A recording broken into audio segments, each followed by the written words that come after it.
vai chegando. Pode começar, Vitor, por favor.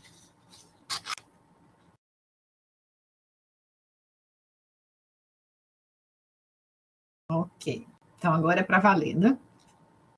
Boa tarde a todos e todas as pessoas presentes. Saudamos todas as pessoas presentes e participantes do evento Redemoinho de Saberes, Jornada de Pesquisa e Narração de Histórias, um evento interinstitucional que acontece de forma online, gratuita, e que acolhe artistas, estudantes, professores e professoras, pesquisadores e pesquisadoras, que agregam em seus estudos e experiências múltiplas dimensões vinculadas ao ato de narrar. Então, bem-vindos à sessão 2. Nós teremos 5 apresentações. Cada apresentador terá em torno de 15 minutos para fazer a sua exposição, e eu vou avisar um pouquinho antes, certo? Eu vou colocar um papelzinho assim, ó, faltam 5 minutos. Aí vocês olham para mim, ficam com um olho aqui, o outro olho ali, olham para mim para ver qual é o tempo que passa. Ok? Vamos começar, então? A nossa primeira apresentação é de Rafael Bonavina Ribeiro, da USP, não é isso, Rafael? Rafael vai falar sobre o encontro de Lampião e Malas Artes no Inferno. Seja bem-vindo. Muito obrigado. Primeiramente, a gente cumpre, né, o doloroso dever, ou o grato dever de agradecer ao CNPq, né, que permite a gente estar aqui, essa entidade fantasmagórica, né. Eu vou me tornar, então, aqui o... Então, obrigado, CNPq, pelo apoio aí. Bom, então eu vou tentar compartilhar minha tela. Se Deus quiser, vai dar certo, né? Vocês estão vendo aqui? Vai começar a compartilhar. Isso. Maravilha. Bom, na verdade o título é O Encontro de Lampião e Malas Artes no Inferno, mas ele não acontece, tá, gente? Então é só uma questão de imaginação mesmo, né? O trabalho que eu vou propor aqui bem rapidamente, embora não tenhamos muito tempo, é justamente trabalhar com o ciclo de narrativas do Lampião no Inferno, né, que é uma tópica dos cordéis, e também um conto popular registrado, a gente vai ver mais para frente, da ida do Malas Artes para o Inferno, né? E como essas duas formas de se chegar até lá são muito diferentes entre si e espelham, de certa forma, a oposição que eu coloquei lá atrás do herói épico tradicional, né, o Aquiles, no caso, e o herói, vamos dizer assim, trapaceiro, como o Odisseu, né? A gente sabe que no canto 9 da Odisseia, o Homero retratou lá o Ulisses conversando com Aquiles, que está arrependido de ter morrido na guerra, e seria melhor ser um escravo em qualquer lugar do que estar ali morto, né? Essa é a conclusão que ele chega. Bom, a gente vai falar disso.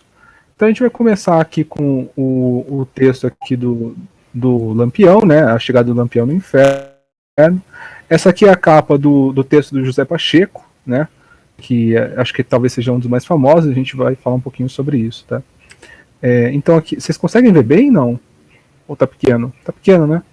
Acho que assim é melhor. Tem a opção de colocar na tela cheia, né, Rafael? Tem. Bom, peraí, deixa eu... Acho que é assim, tá, sei lá. Bom, vamos dessa forma, assim, que tá pelo menos bom. Então, o José Pacheco, né, com a chegada do Lampião no Inferno, publicado em São Paulo, pela Prelúdio, não tem a data, não tem, infelizmente, supostamente é do século XX. Depois temos o da Almeida Filho, o Manuel da Almeida Filho, né, que é a volta de Lampião ao Inferno, de 86.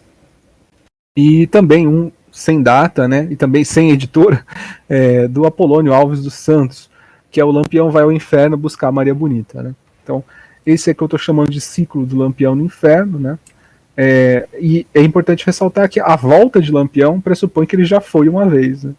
Então, em 86, a gente pode seguramente afirmar que já tinha sido publicado a chegada do Lampião no Inferno, ou o Lampião indo ao Inferno buscar a Maria Bonita. Tá? Então, esse daqui, obviamente, é posterior. Então, se a gente considerar que ele é de 86 e que o Lampião morreu ali no final da década de 30, né, a gente já tem uma ideia de mais ou menos quando que está acontecendo a produção desse material, né. Depois a gente vai ver que ali no caso do Apolônio Alves dos Santos, ele tem alguma menção aqui que eu separei para a gente, na página 3, em que ele fala em que a Maria Bonita é raptada por uns demônios e o diabo, né, com D maiúsculo, diz que ele quer a Maria Bonita, mas o Lampião ele não quer, que ele é muito perverso, muito pior do que Nero, já esteve aqui uma vez, né? Ou seja, ele já está falando aqui que a narrativa já aconteceu uma vez pelo menos. Então é bem seguro de afirmar aquilo que a gente já sabe, né? Que José Pacheco inaugura uma tradição de representação do Lampião no inferno. E é claro que também isso significa uma estética, né? Ou seja, ele já tem uma forma como isso é feito, né? Ele inaugura isso. A gente já sabe disso, né? Já era um dado meio seguro, mas é legal a gente poder chegar nessa conclusão aqui. Eu consultei o acervo digitalizado da Cordelteca do Centro Nacional de Folclore e Cultura Popular para chegar nessas considerações, tá? Então, quem tiver interesse, vai lá, né? Eles têm um sistema de busca muito interessante, você pode jogar uma palavra assim, e ele procura ela nos vários cordéis, é bem legal, dá para fazer muitos trabalhos bem interessantes usando essa ferramenta. Recomendo. Então, a gente tem essa confirmação da historiografia tradicional, né, de que o Pacheco teria se tornado um cordel clássico, né? Então, ele foi escrito em algum momento aí, entre 1940, vamos colocar, e 86, né? Em algum momento aí, da metade do século XX. Bom, então, resumindo aqui a história, né, o Lampião morre, vai para o inferno e um diabo vigia, não deixa que ele entre. Então, ele ameaça o diabo, né, porque ele quer que o Satanás deixe ele entrar. Então, o diabo vigia vai notificar o Satanás dessa chegada, né, e ele diz: não, senhor Satanás, Satanás disse, vai dizer que ele vai embora, né, que o Lampião vai embora, porque só me chega gente ruim, eu ando muito caipora, já estou com vontade de botar mais da metade dessa gente para fora.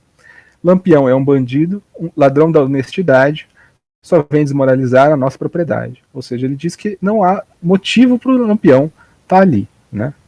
Enfim, porque ele seria aí um ladrão da honestidade.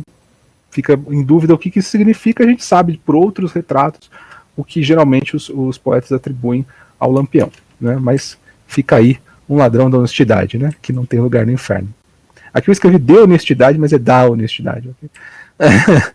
Enfim, então o vigia fica com medo e o Satanás diz: então pega um exército e vai lá dar uma surra no Lampião para ele ir embora.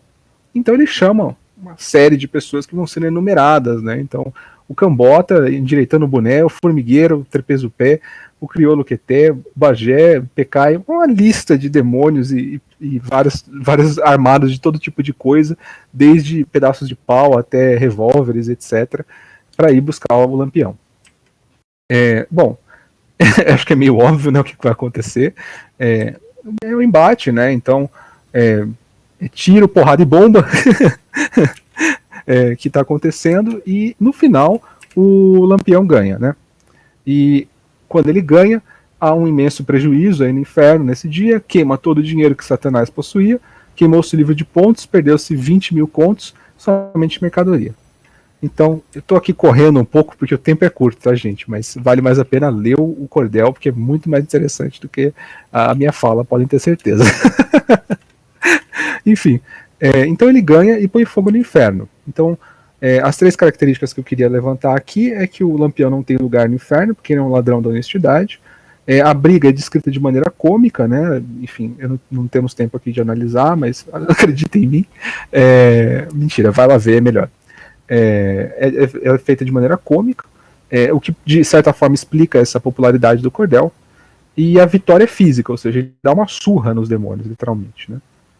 E a gente vai ver mais pra frente, né, que o Malazarte é justamente o contrário, tá? E agora a gente vai passar aqui, já foram 7 minutos, eu tenho tempo, acho que, de falar do Malazarte.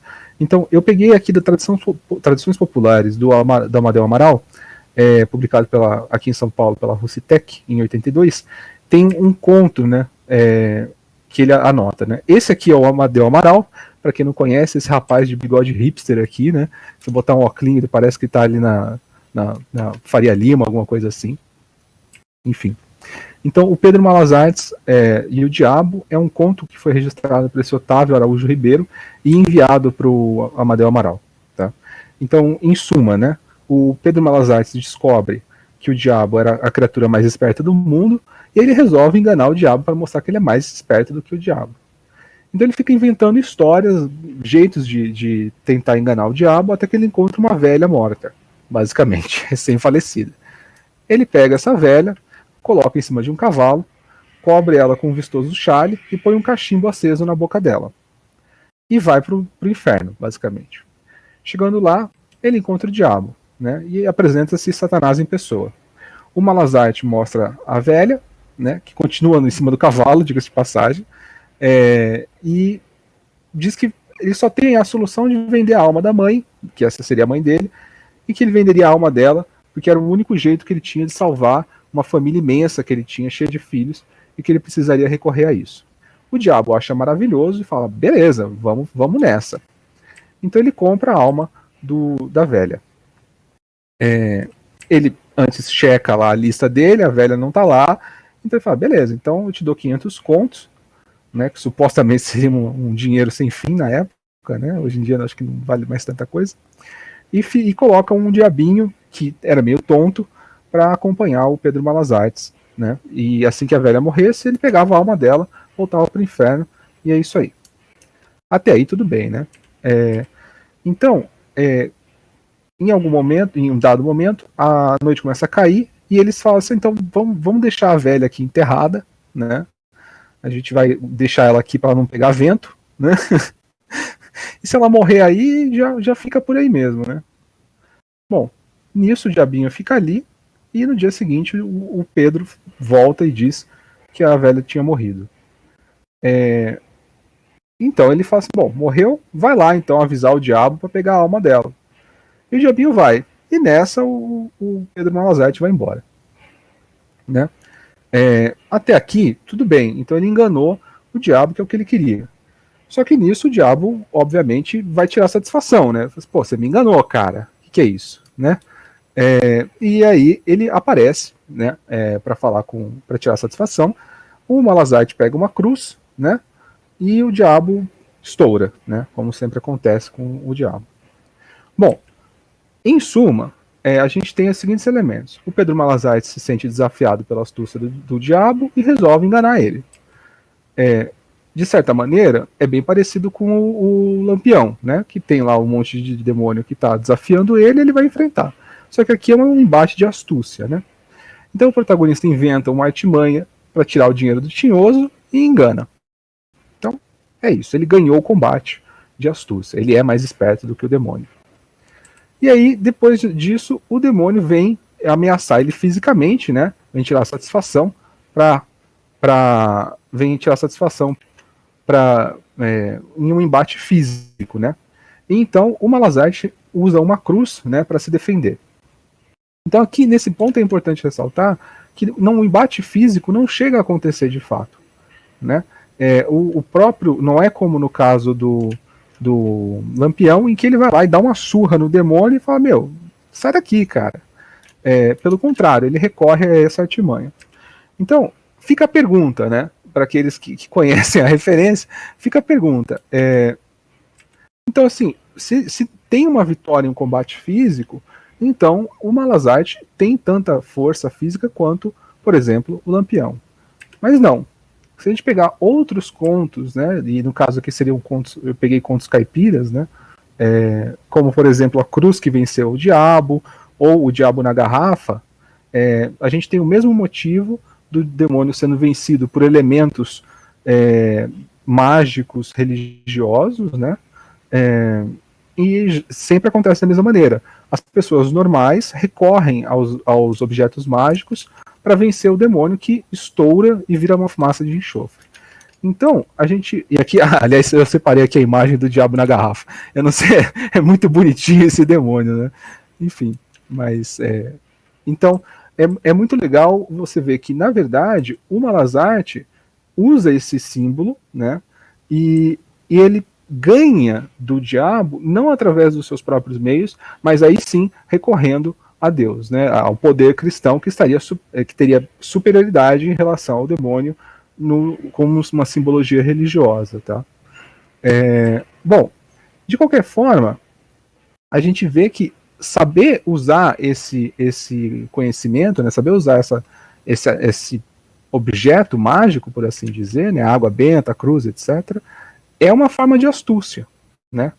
Então, aquela definição, né, de que a astúcia é a arma do fraco, né? Se ele fosse mais forte, bastaria ir lá dar uma surra no demônio. Não sendo, ele precisa recorrer a essas artimanhas, né? Então, novamente, o que ocorre aqui é a vitória através da astúcia, que marca o personagem. Então a gente tem uma oposição muito clara entre os dois personagens, entre o Pedro Balazars e o Lampião, nessa ida para o inferno, em que um tem a capacidade de tratar os demônios na porrada e o outro não. Então todo esse raciocínio, para concluir no final, nos meus 25 segundos finais, que a gente tem uma coincidência do Lampião com esse herói épico, e as várias conclusões que a gente pode tirar disso, embora ele tenha um traço do banditismo que é característico, e por outro lado, o Malazarte tem esse traço do trapaceiro e do astuto, que está muito mais ligado àqueles contos de animais. Com isso eu agradeço, muito obrigado a todos, e me sobraram 5 segundos. Obrigada, Rafael. Inclusive por cumprir o tempo, né? Que eu sei que não é tão fácil resumir tudo o que é preciso dizer a respeito de uma pesquisa que eu imagino que seja muito maior num tempo tão reduzido, mas é um exercício fazer isso também, né? Então, eu aproveito, antes de passar para a próxima apresentação, para destacar a importância de um evento como o Redemoinho de Saberes, nesse contexto pandêmico, e a importância de termos vocês aqui presentes, tanto aqueles que apresentam, quanto aqueles que estão aqui apenas para apreciar as apresentações que vão acontecer e colaborar para o debate. A nossa próxima apresentação é de Joselice de Cássia Carneiro Magalhães, da UNEB. Joselice vai falar sobre os sentidos da palavra dos contos entre os Dogon. Breves contribuições a partir do caderno de texto da Gislaine Matos. Fique à vontade, Joselice. Você vai ter 15 minutos para a apresentação. Nós vamos deixar o debate para o final, ok? Ok, obrigada. Agora não aparece para mim. Vitor, cadê você? Sumiu a opção, Joselice? De você virar... Subiu aquela opção de você virar apresentadora? Foi. Eu coloquei você como apresentadora agora, vê se vai. Tá. Veja se funcionou.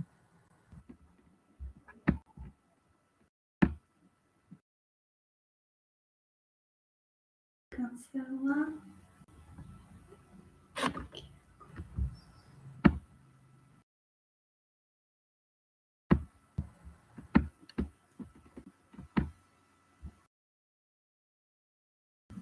Você procurou aquele maisinho, Joselice?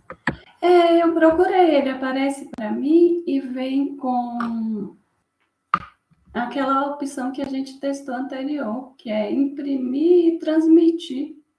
Quando você apresenta, quando você aperta aqui, sim, agora apareceu? Sim. Pronto.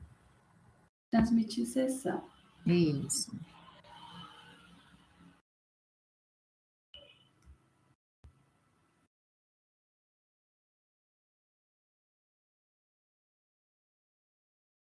Ainda não apareceu, deve aparecer daqui a pouquinho. Já aparece aí para você, Joselice? Aparece para mim iniciar a transmissão, aí aparecem duas opções, do Play e RTMP. Não é iniciar a transmissão que Vitor falou, é carregar a apresentação. Clique no mais novamente. Voltar, salvar, transmitir, criar. Não. Você pode, por favor, de novo, Vitor, porque apareceu quando a gente testou.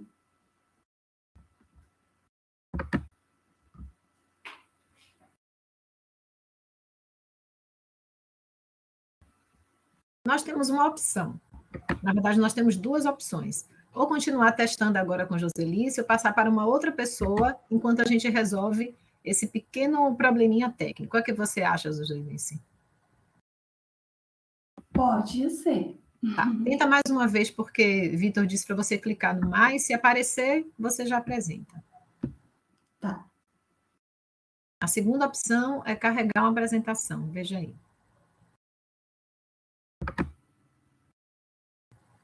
Criar QR Code não aparece a opção. A câmera aparece fechada, proibida. Aparece o mais, eu vou com o botão direito. Não, clique com o esquerdo. Clique com o esquerdo.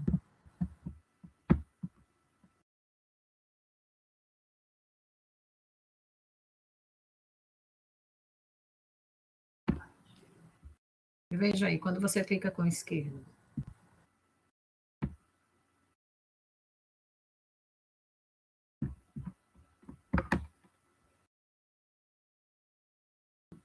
Apareceu? Carregar uma apresentação. Isso, é essa opção.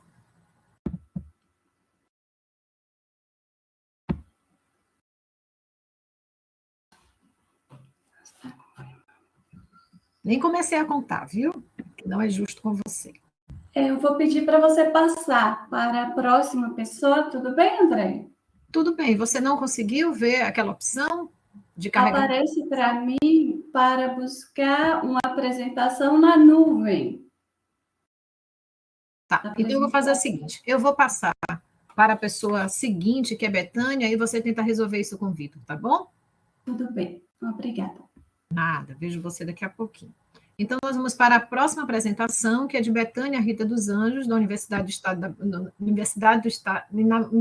Estadual de Feira de Santana. Eu sou da UNEB, viu, gente? Aí, todas as vezes que eu vou falar, só vem Universidade do Estado. Mas eu fui aluna, eu fiz a minha graduação e minha especialização na UFES. Então, Universidade Estadual de Feira de Santana. E Betânia vai falar sobre memória, identidade e ancestralidade quilombola. Ai, não, não é isso, mudou. Desculpa, Betânia. Histórias do meu lugar, memória, identidade e acervo das poéticas orais em Lagoa do Zeca, comunidade quilombola. É isso? Pronto, agora está certinho. Boa apresentação, Betânia. Você tem 15 minutos. Seja bem-vinda.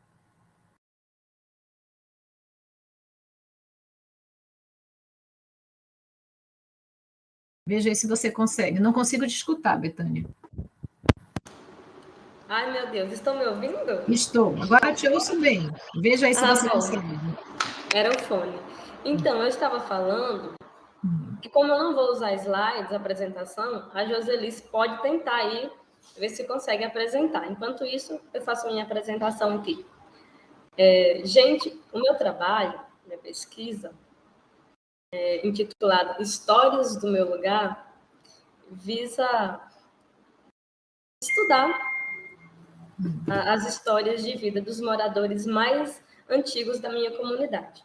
Eu sou moradora atualmente não moro mais lá, mas até os 16 anos eu morei na comunidade quilombola, Lagoa do Zeca, que fica no semiárido baiano. Pronto. Ao sair da comunidade, eu passei a observar que algumas de minhas memórias, elas estavam sendo, não diria esquecidas, mas elas não estavam mais sendo praticadas. Então, esse apego a memórias, né, esse meu apego a algumas memórias, foi que me fizeram pesquisar sobre essas memórias do meu lugar. Amador Antotebá disse certa vez que é contando histórias que se constrói aldeias. E é refletindo sobre essas histórias que eu ouvia quando eu morava na comunidade, aquelas histórias em que eram contadas roda de fogueira, na calçada dos mais velhos, em que eu me vejo ainda menina lá ouvindo essas histórias, e agora, ao retornar para passear, eu já não vejo mais essas histórias. Muitas das manifestações culturais do Quilombo, elas não estão mais sendo praticadas, as histórias não estão mais contadas, e isso só é permitido quando você tem contato com esses mais velhos, com esses mestres da tradição. Quando você vai conversar com eles e que você vê que ainda está vivo ali. Aí eu me questiono, será que essa nova geração também não sente isso, esse sentimento de, meu Deus, será que está esquecendo? Será que está apagando? por isso é que eu quis pesquisar sobre eles. O trabalho, no caso, memória nesse sentido, e as poéticas orais, no caso, um acervo dessas poéticas orais. Deixa eu me acalmar um pouquinho, que eu estou confundindo as coisas e eu não estou passando certinho para vocês, aí vocês não vão entender mesmo. Eu não sou muito boa com fala, tá? Não, respire um pouquinho, tome uma água, e aí relaxar. Se assenta. Mas vamos lá. Mas o trabalho, ele pretende analisar essa relação, né, da memória e os processos da construção da identidade no meu quilombo. Para isso, eu vou utilizar as histórias de vida desses mestres e mestres da tradição. E em se tratando do aporte teórico, referente aos estudos de memória, seguirei as contribuições de Halbois, de Legoff, Bose, né, Clea Bose, e no que se refere à concepção de identidade, eu irei pelo caminho traçado por Stuart Hall, 2006, e Polar. Nesse universo das narrativas orais, essas histórias de vidas, eu sigo as contribuições de Matos, de Benjamin, Apantebar. Desse modo, eu analiso as narrativas de vida e objetivo compreender como a comunidade constrói essa identidade e a memória do lugar através das narrativas dos moradores mais velhos. Joselis conseguiu apresentar? E para isso, gente, eu escuto a história de vida desses moradores e a partir dessa história de vida, eu tento reconstruir a memória e identidade cultural do lugar. Deu para entender um pouco? É isso, eu acho que eu peguei menos tempo do que eu esperava.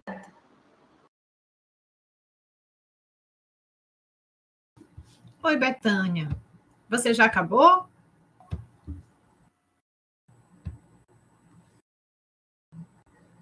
Oi, Betânia? Não te ouço, seu microfone foi fechado. Pronto. Você já acabou? Pronto, te ouço agora. Você acabou a apresentação? Sim. Eu utilizei o tempo, não esgotei. Certo. Você quer fazer alguma complementação?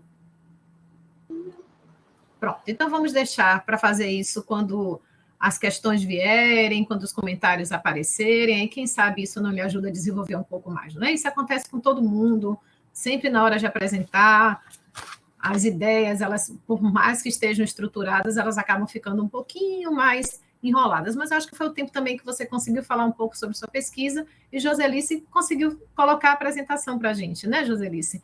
Então eu passo agora, agradeço a Betânia, passo agora para Joselice de Cássia Carneiro Magalhães, da Universidade do Estado da Bahia, UNEB, que vai falar sobre os sentidos da palavra dos contos entre os Dogon. Breves contribuições a partir do caderno de textos da Gislaine Matos. Fica à vontade, Joselice, vou contar seu tempinho aqui e fica atenta ao papelzinho. Tá. Obrigada a todos. Ainda bem que eu consegui aí projetar. Eu sou Joselice, pedagoga, professora da educação básica. Atualmente estou fazendo mestrado no programa de pós-graduação em Educação e Contemporaneidade, que é da Universidade do Estado da Bahia, a UNEB, na linha 2 de pesquisa, que é Educação, Praxis Pedagógica e Formação do Educador. Participo do grupo de pesquisa e estudo em leitura e contação de histórias, que é o GEPELSE, que é liderado pela professora pós-doutora Rosemary Lapa de Oliveira. Por que eu trago esse contexto? Porque eu estou pesquisando formação do professor para a contação de histórias na sala de aula. E já há algum tempo que eu fui seduzida pela força da palavra do contador de histórias. Então, nessas pesquisas das nossas professoras das universidades baianas, elas trazem já essa força da palavra do contador de histórias que tem relação direta com a nossa profissão de professores, né?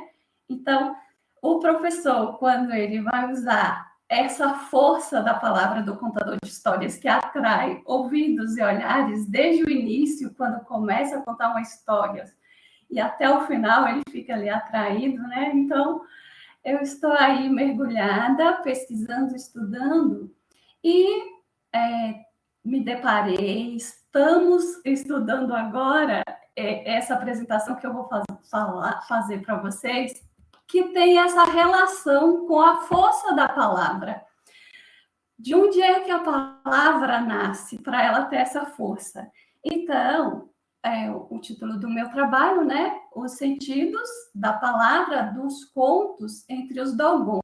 Breves contribuições, a partir do caderno de texto. Então, é uma obra que ela foi lançada em 1996, e as nossas queridas Gislene Matos, que é uma querida das narrativas orais para nós no Brasil, que nos assim, instiga a conhecer mais ainda a fundo a contação de histórias narrativas orais, né? Então, essa obra ela é intitulada Projeto Convivendo com Arte, Cadernos de Textos. E nesse caderno de textos eu me deparei com essa força da palavra, entender como é que a palavra ela nasce para ela ter força. Então, as pesquisadoras, a Gislene Matos e a Cecília Caram, elas começam a obra apresentando o nascimento da palavra.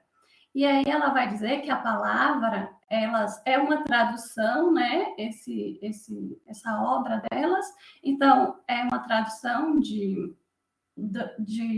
da busca dessa força da palavra que elas trazem, que elas estudam sobre a palavra, e a palavra é a matéria viva do contador de histórias. Então, a obra inicia com o nascimento da palavra.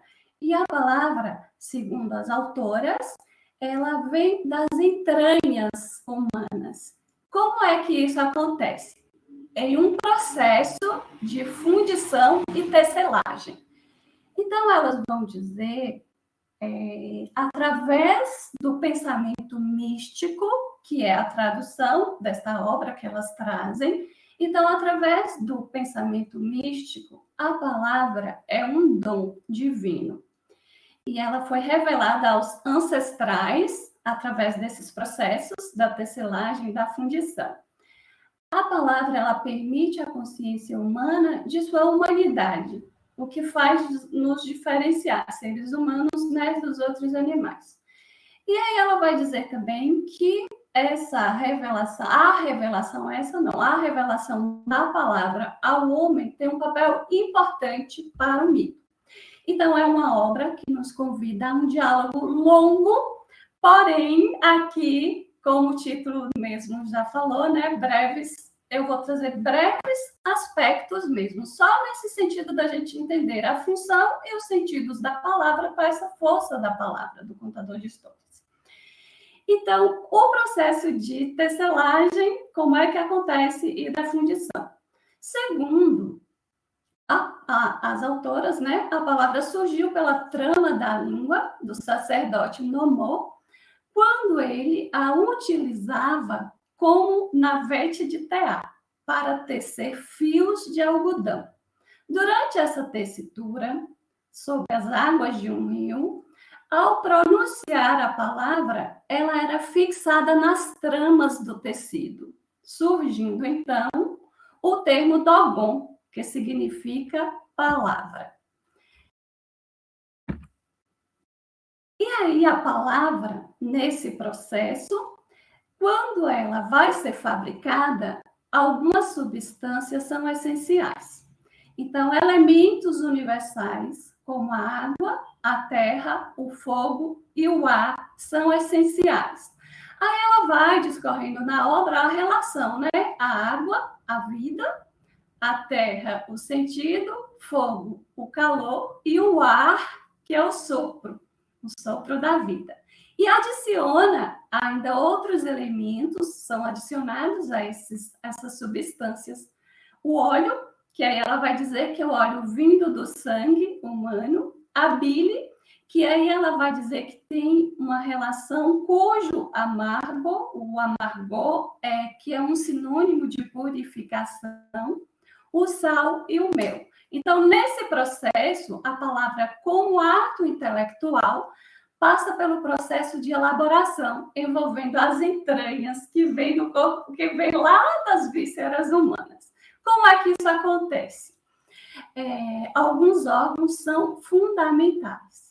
Então, o fígado representa a olaria, tem relação com a afetividade. O coração, que é o centro da fundição, aquece a palavra. Esta palavra aquecida entra em ebulição nos pulmões, o sopro, e aí é expulsado o vapor d'água, né? Que se formou ali no aquecimento. Então, esse processo, até chegar ao nível da boca, acontece o trabalho da tecelagem através da língua, que é o navete de tear, e pelos dentes, que funciona como um pente, que dá passagem aos fios da trama. Enfim, surge a voz, que ao nível da laringe, aquecida pelo vapor d'água vindo das profundezas do corpo, ganha sonoridade. E aí acontece, né? A tessitura. Então, tece-se como uma faixa de algodão na boca, onde ela recebe forma, cor e desenho. Então, nesse momento de dosagem desses elementos para fabricar a palavra, num excesso de fogo, tem-se cólera. No excesso de sentimento, tem-se lágrimas. Enfim, a obra é um convite para a gente mergulhar nela e entender esse processo. É por isso que a metáfora, palavra tecelagem, é divulgada mundialmente, dando sentido e tessitura à força da palavra do contador de histórias. E, para finalizar, com essa força da palavra do contador de histórias, força da palavra, em tempos, no nosso contexto atual, de fabricação das fake news, deixemos-nos aquecer o centro da fundição com um combate, a palavra combate, com esperança e cuidados uns com os outros, né? Cuidemos uns dos outros. Obrigada. Obrigada a você, Joselice. Parabéns pela apresentação. Então, eu passo nesse momento a palavra a Ronaldo Pereira Porto, que é da Universidade Estadual de Feira de Santana, vai falar sobre saberes e percursos de mestras da tradição oral de Feira de Santana, Bahia, em um glossário ilustrado. É isso, Ronaldo? Como eu saio, minha gente? O som está fechado. Desculpa. Oi. Deixa eu sair. Pronto. Deve ter em algum lugar aí como finalizar a apresentação, Joselice. Talvez onde você começou.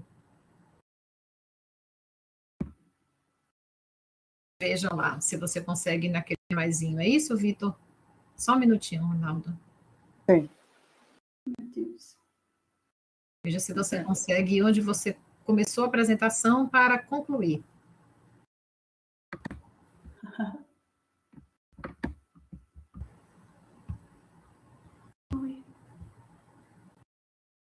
Continua aqui. Veja se quando você tentar colocar a sua, Ronaldo, não interrompe essa. Tem como alguém sair, derrubar a minha apresentação? Eu acho que Vitor, porque nesse programa aqui eu não sei como fazer isso. Se eu colocar encerrar a sessão, fecha a sala, né? Apenas, só para saber, porque se a gente desaparecer, é porque o botão foi apertado errado, não é a sessão, é a apresentação. Vitor, você pode ajudar?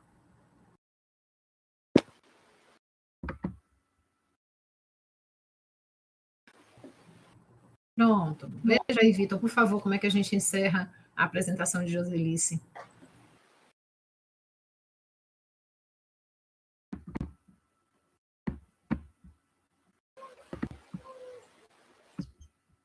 Se há algum indicativo de algum comando que ela possa fazer, o que eu possa fazer.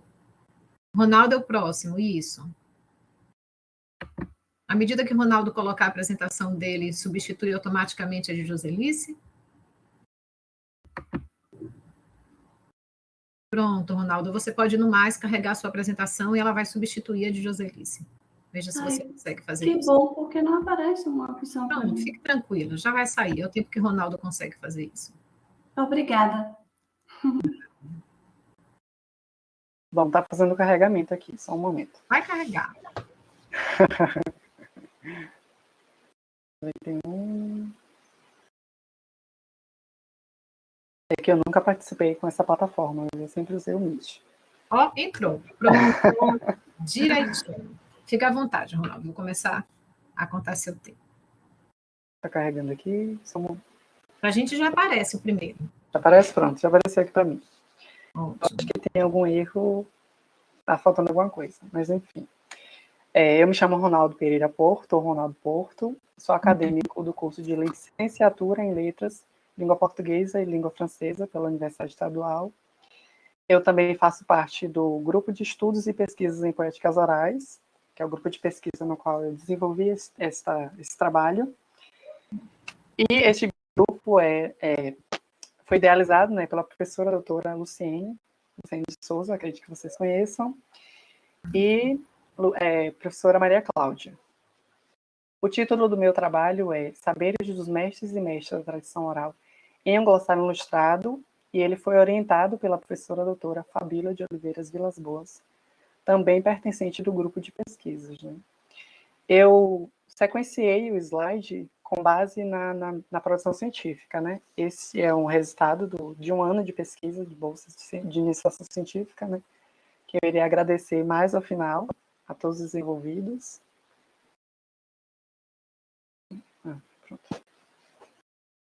Bom, então, aspectos introdutórios.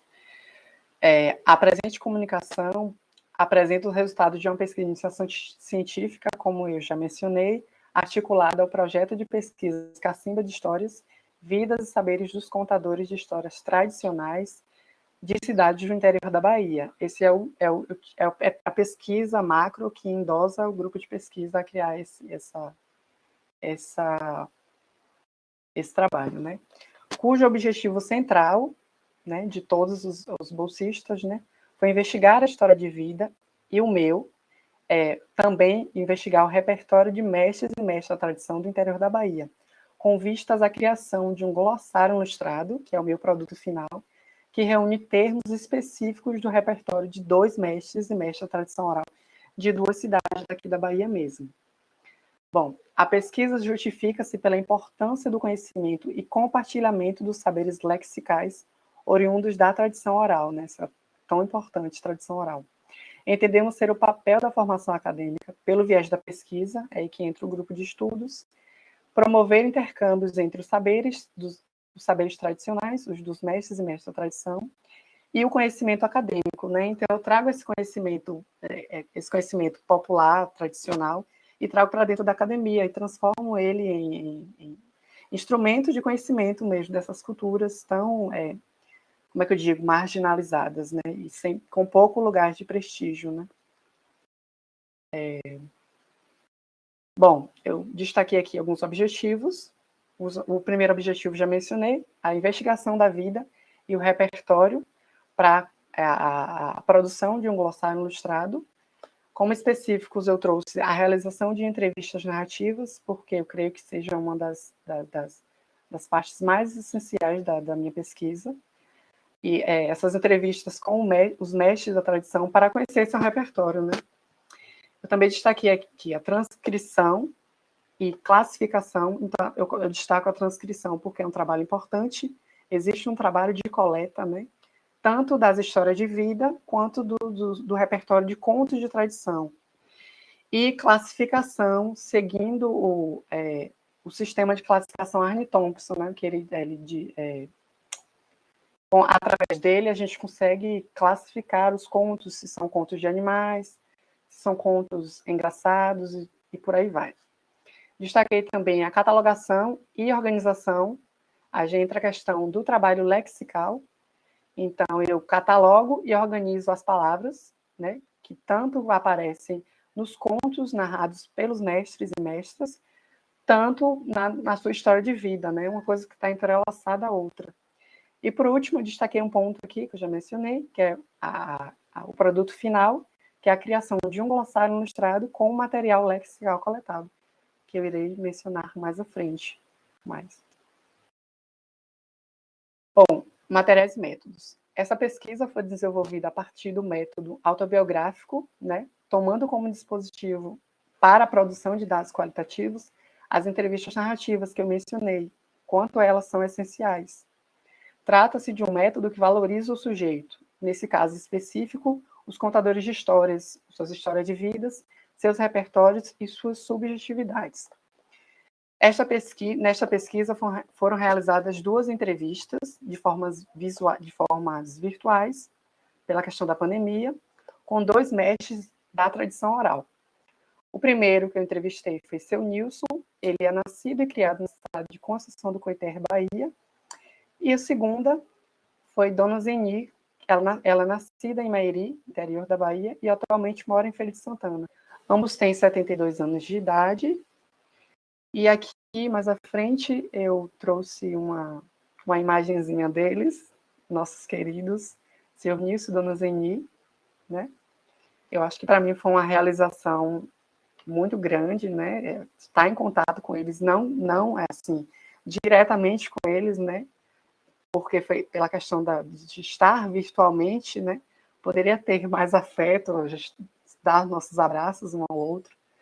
Mas, infelizmente, foi dessa forma, inclusive eu ainda vou vê-los, né? Porque a gente ainda está num período bem delicado, mas eu ainda vou conseguir. Dona Zeni, eu já conheço ela pessoalmente, né? Tenho acesso sempre.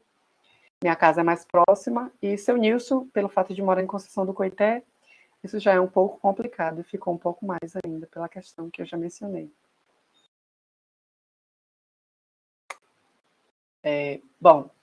Destacar sobre a questão dos encontros.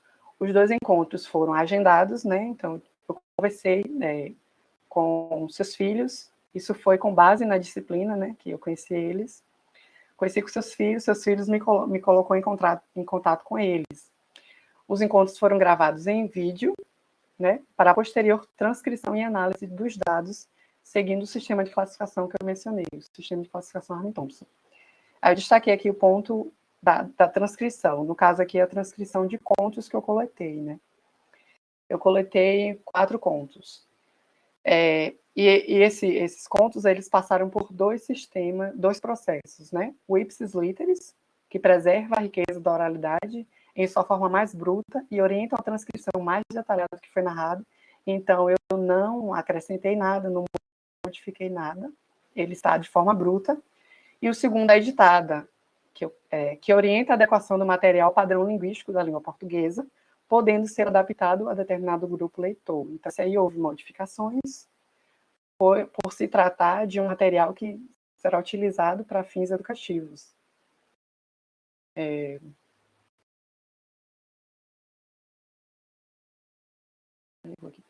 Bom, a pesquisa realizada buscou investigar a história de vida e repertório de mestres e mestres da tradição do interior da Bahia e, através dos dados produzidos, estudar seu léxico e catalogá-lo. Tal catalogação permitiu a elaboração de um glossário ilustrado, contendo 9 termos. Então, ele é um glossário de 24 páginas, contendo 9 palavras, 9 termos, e bem como 9 ilustrações. Individualmente ilustrados, né? Eu produzi essas ilustrações digitalmente, foi através do celular mesmo, então tem que ter muita prática, viu? E tendo como fonte de inspiração as narrativas sertanejas daqui da Bahia, de cidade do interior da Bahia, né?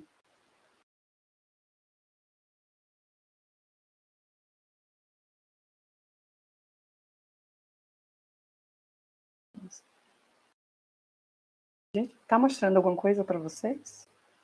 Pronto. Aqui eu trouxe a foto de capa do glossário ilustrado. Eu utilizei a imagem da cacimba por conta do projeto Cacimba de Histórias, né? Então eu fiz a brincadeira com as palavras, né? Existe o Cacimba de Histórias, que é esse projeto que sustenta toda a minha pesquisa, e existe a Cacimba de Palavras, carregada de palavras. eu trouxe 2 ilustrações que eu acho muito... a que eu achei mais bonita, né, do glossário, não dava para trazer todas. Eu trouxe essa ilustração que foi inspirada nas sambadeiras daqui da Bahia, em específico a de Feira de Santana, Quixabeira da Matinha. E uma segunda ilustração, né, que é na Casa de Roça, eu me baseei na própria história de vida da contadora Dona Leni, né. Eu trouxe aqui 2 páginas do glossário referente às ilustrações. Então, a primeira ilustração das sambadeiras, eu criei ela a partir dessa expressão, né, desse termo. Bater o palmo significa bater as mãos, então ali tem a imagem das mulheres que tanto estão sambando quanto estão batendo palma ao som da música. E bramura, porque aquela ilustração, na verdade, tem uma criança ali na cozinha. Eu me baseei na história de vida de Dona Zeni, e ela me falou que quando era criança, ela fazia as bramuras dela na cozinha, e aí colocava a culpa nos animais da casa, e tudo mais. Bom, para concluir, a realização de uma pesquisa de campo, de forma virtual, tomando os fundamentos de um método autobiográfico que eu mencionei anteriormente, colaborou para o estabelecimento de laço colaborativo entre o pesquisador, no caso, os pesquisadores bolsistas, como eu, e os colaboradores da pesquisa, como os mestres da tradição que eu entrevistei. E resultou na criação de um produto final de qualidade, o que permitirá a crianças e jovens de escolas públicas que elas tenham acesso ao conhecimento elaborado a partir das tradições da oralidade, que constituem uma face rica em sua diversidade e representam a cultura, os costumes e a tradição de um povo.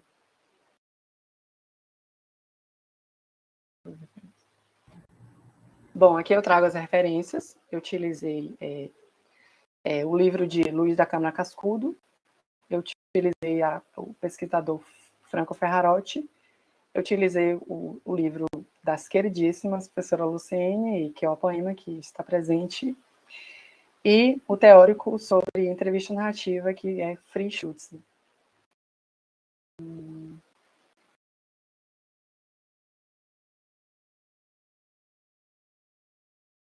Prontinho. Terminou, Ronaldo? Eu estou esperando carregar aqui, só um momento. Meu notebook é lento. É só os agradecimentos, na verdade. Está mostrando para vocês? Bom, eu queria agradecer, primeiramente, à Pró-Reitoria de Pesquisa e Pós-Graduação e ao Programa de Estudos Programa de Bolsas de Iniciação Científica, PROBIC, todos da UFES, e ao Grupo de Estudos e Pesquisas em Poéticas Orais, o GEPO, que eu faço parte, e, por fim, ao Redemoinho de Saberes, por proporcionar, me proporcionar, né, mostrar os resultados da minha pesquisa, no primeiro ano de pesquisa. E muito obrigado pela escuta de todos. Obrigada e parabéns pela apresentação, Ronaldo. Nós tivemos um pequeno problema com Elisiane, que vai apresentar em seguida. Ela teve um problema com a câmera, com o microfone, então ela precisou sair, né? Foi essa alternativa que encontramos para voltar, já que não apareciam essas opções para ela. Caso haja um problema com a câmera e ela consiga usar ao menos o microfone, eu sugeri que ela use apenas o microfone, e é isso, né? É um trabalho remoto, a gente funciona dentro das possibilidades que aparecem nessas condições mesmo de pandemia, com todas as limitações, com algumas pessoas que conseguem usar melhor uma plataforma do que outra. Então, nós vamos ter um pouquinho de paciência, que é o tempo que ela volta, né? E aí nós encerramos as nossas apresentações com a apresentação de Elisiane. Vamos aguardar só mais um pouquinho. Mas enquanto ela chega, eu queria ir conversando, né, para a gente não ir deixando o tempo passar assim tão de bobeira. Eu senti falta um pouquinho, Rafael, de saber qual é a tônica do seu trabalho, porque assim, o de Ronaldo é um trabalho de iniciação científica, seu microfone está fechado, Rafael. O de Joselice é um trabalho de mestrado já, né, Joselice? Lá do Programa de Educação e Contemporaneidade da UNEB, mas o seu eu fiquei sem entender. Bom, obrigado pela pergunta, né, pelo interesse, primeiramente. Na verdade, o meu trabalho eu estudo a relação literatura erudita e literatura popular, né, basicamente. No momento, o meu mestrado está sendo a respeito do Macunaíma, do Mário de Andrade, porque ele também utiliza centenas de fontes populares para compor aquele texto, né? Então é justamente nesse campo que eu estou trabalhando. A apresentação que eu fiz é justamente colocar essa literatura que hoje é considerada erudita, né, o Homero, mas que é bom lembrar, é obra de aedos, né, ou seja, poetas populares, né, eles cantavam isso, né, talvez não daquele tamanho, né, mas os elementos, né, as células narrativas eram encadeadas, né, no canto. Então é algo muito parecido com o que a gente tem de narrativa oral mesmo, né. Então eu achei que fosse um paralelo interessante para trabalhar. O cordel, né, lógico, né, ele é escrito, mas muitas vezes o cordelista também é um repentista ou é um cantador que produz na hora, né, às vezes é registrado apenas, coisas do tipo. Então eu achei que fosse uma paralelo interessante, assim. Não, é um paralelo muito interessante. Só lembrando, viu, gente, não abrimos ainda o momento de discussões, não. Era só para tentar compreender um pouco melhor a apresentação de Rafael. É importante situar de onde vocês falam, porque a gente consegue perceber uma pesquisa que começou agora, na iniciação científica, né? Nós vemos um pesquisador se formando efetivamente com a sua primeira bolsa, ensaiando os primeiros passos, depois vemos trabalhos que estão um pouco mais consolidados, né? Porque a gente passa a vida inteira se construindo como pesquisador, não existe pesquisador pronto nunca, isso, na verdade, é um engano quem parte desse pressuposto, mas é importante para que a gente perceba e consiga mensurar de onde cada pessoa fala. Então, Joselice fala de alguém que faz um mestrado em educação, o seu imagino que seja em letras, né, Rafael? Na USP? É em literatura brasileira, sim. Em literatura, sim, e o de Ronaldo também em letras. Então, só para a gente situar. Betânia chegou a falar se era da graduação, Betânia? Eu não me lembro. Ela está aqui quietinha. Vocês estão me ouvindo? Estou, mas eu não te vejo. Cadê você? Ah, pronto. Estou aqui. Isso. Mestrado na UFS. Certo. Estudos literários. Pronto. Pertinho. Deixa eu ver aqui, gente, se a Elisiane conseguiu voltar.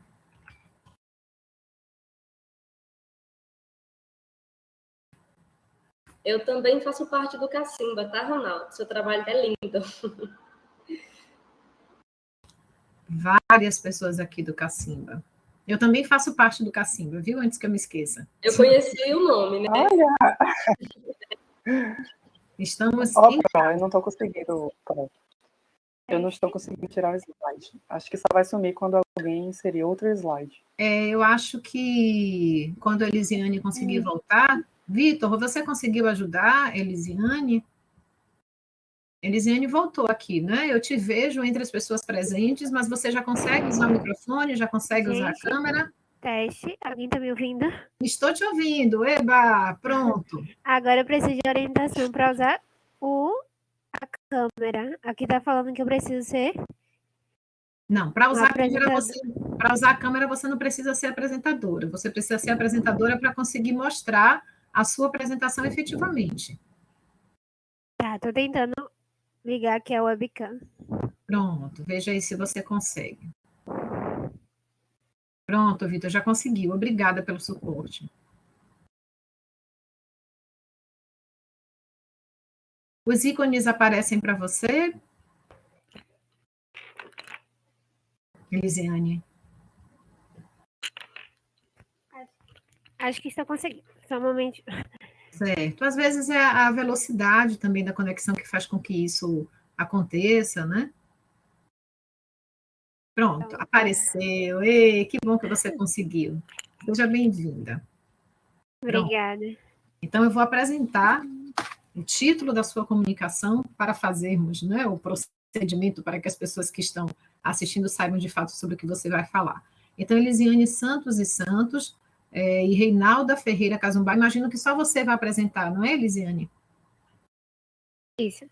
Pronto, Elisiane é da Universidade Estadual de Feira de Santana, UFES, e vai falar sobre vozes poéticas e resistências quilombolas, entre parênteses, então, resistências quilombolas, no grupo Raízes do Samba de Tocos de Antônio Cardoso, Bahia. É isso? Isso mesmo. Gente, vocês conseguem visualizar os slides? Consigo. O título está um pouquinho diferente do que foi Sim. mostrado antes, mas tudo bem. O que importa é o que você vai mostrar. Nós conseguimos ver. Vocês podem me orientar como colocar ele em tela cheia? Porque Veja aqui, ó, do lado direito, tem tipo um retângulozinho, assim, como se tivesse umas setinhas do lado. Quando você apresenta, ele lhe dá a opção de colocar em tela cheia. já está em tela cheia aqui. Peraí. Só um momentinho, gente. Pronto, já aparece em tela cheia. Veja se você coloca F5 no seu computador. Porque quando a gente coloca o F5, geralmente já aparece para a gente com tela cheia e a gente consegue reproduzir. Mas se você não conseguir, não tem problema nenhum. Dá para ver direitinho o slide principal, a gente vai acompanhando do jeito que for possível, tá bom? Ok, só um minutinho. Certo. Porque saiu sua apresentação e voltou para a de Ronaldo.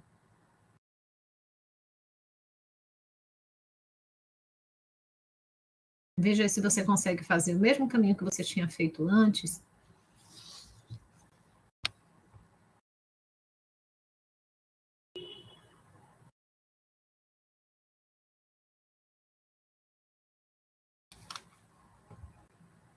Você deve ter dado algum comando aí que desapareceu, não foi não?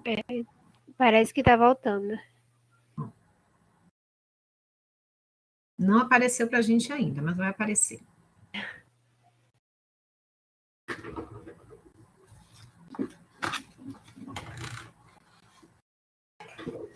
Minha cadeira toda hora baixa, gente. É quando eu vejo, eu estou assim na tela.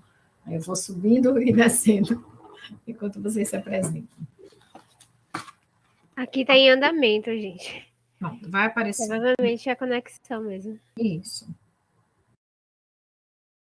Eu já estou com a conexão a cabo, né? Tem 50 metros de fio aqui na minha casa, porque o Wi-Fi não funciona mais. Então, quando eu uso apenas o Wi-Fi, eu fico escorregando durante todas as apresentações. Aí a alternativa, assim, super moderna, foi recorrer ao cabo, enorme, cruzando a minha casa inteira, para ver se eu consigo, pelo menos, me manter aqui. Ó, Elisiane acabou de desaparecer.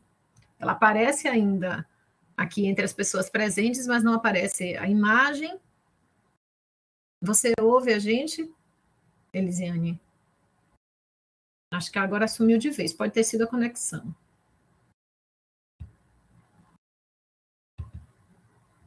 Não a vejo aqui entre as pessoas presentes.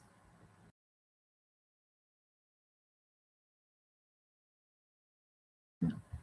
Imagino que ela vá conseguir voltar. É.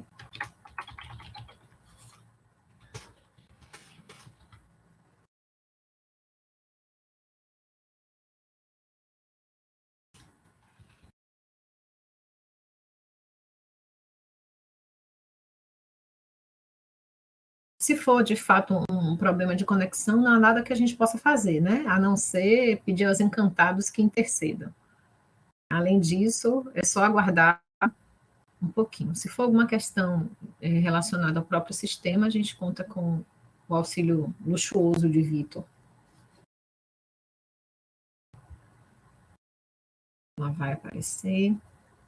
Apareceu, pronto, já apareceu aqui. Veja aí, Elisiane. Isso, veja, agora sim. Pronto, veja aí se você consegue colocar a apresentação. Siga aquele caminhozinho que Vitor te ajudou, vá no mais, veja se você encontra onde fazer a apresentação. Como você fez antes, né? E funcionou.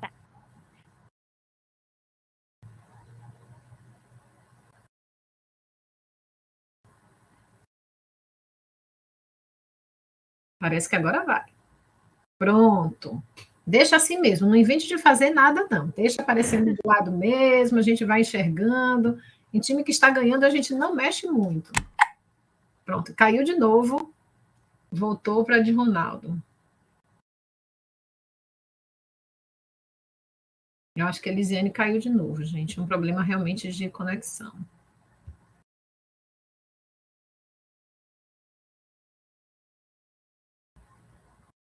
Eu vou insistir mais um pouco, aguardar mais um pouco, porque eu sei que é um momento tão importante, né? Você fica, às vezes, um tempão criando expectativa em torno da sua apresentação, espera as colaborações que podem vir, que eu acho que, na verdade, é o mais rico que a gente tem, né? De encontrar pessoas dos mais diversos lugares, estudando temáticas que às vezes você se sente meio isolado, assim, pensando, será que só meu grupo que pensa nisso?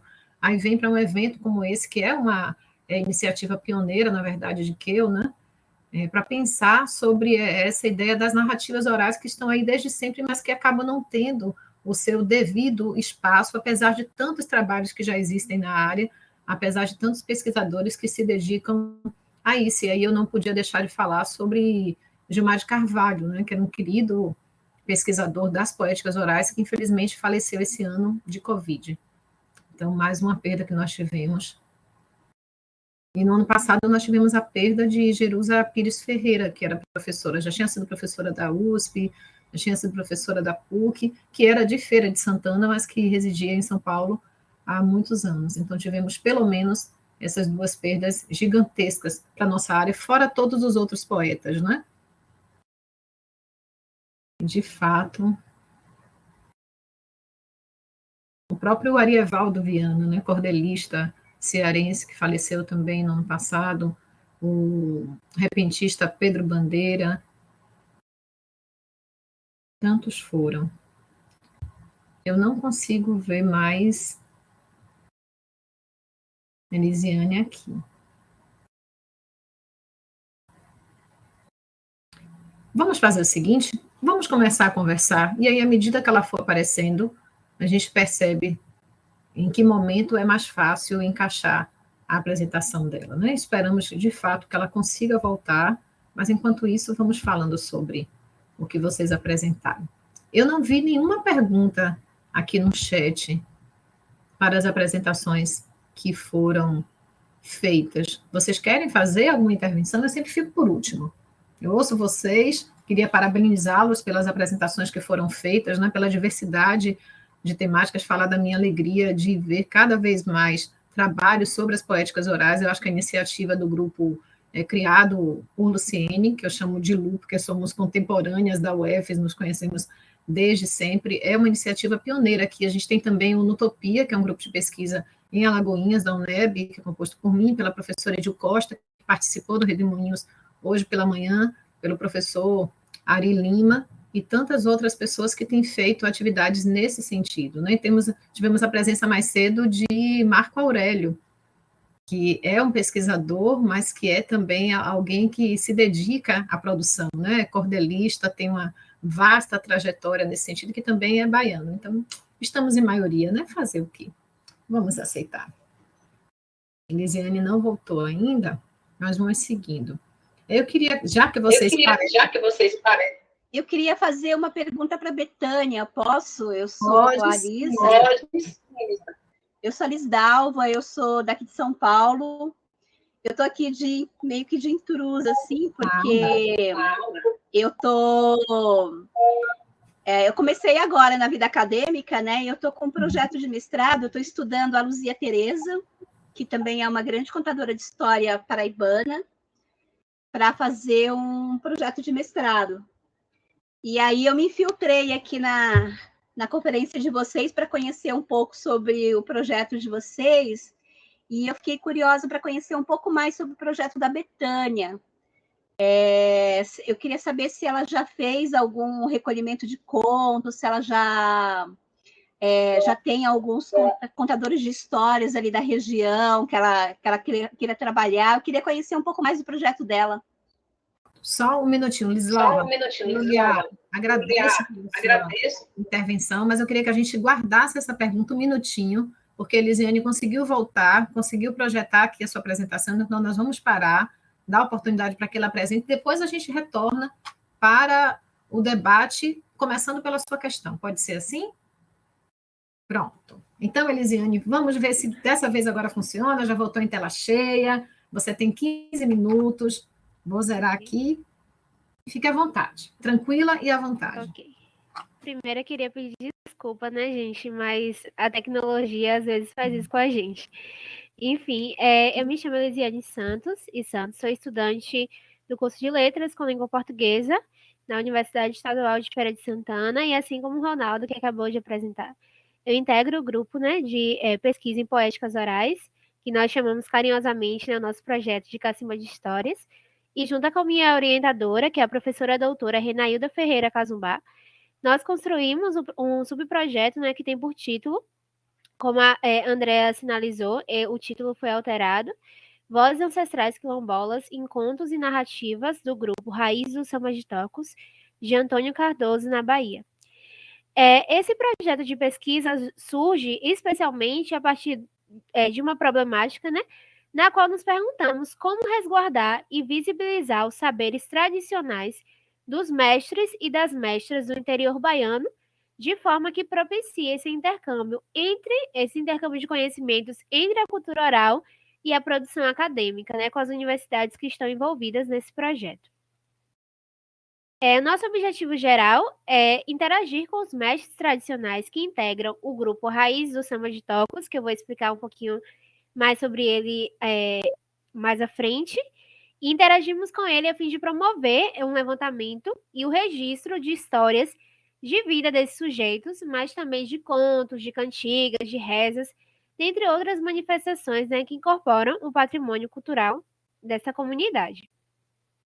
Nossos objetivos específicos foram constituir um material biográfico a partir das narrativas dos mestres da tradição, coletar e registrar os contos da tradição oral, tomando como base para a catalogação desses materiais o reconhecido sistema de classificação, que é chamado de Arne-Thompson, o ATU, estabelecer e analisar as possíveis conexões entre o exercício de contação de histórias e as manifestações musicais e corpóreas comuns à comunidade de Tocos, e, por fim, né, no âmbito amplo, constituir saberes a respeito do processo de investigação do projeto de pesquisa no âmbito da cultura oral popular, sobretudo em relação ao samba rural do interior da Bahia. E aí, como embasamento teórico da nossa pesquisa, né, tem-se as concepções dos seguintes autores. Partimos da concepção de Walter Benjamin acerca do que ele constitui, né, como ele constitui um narrador tradicional.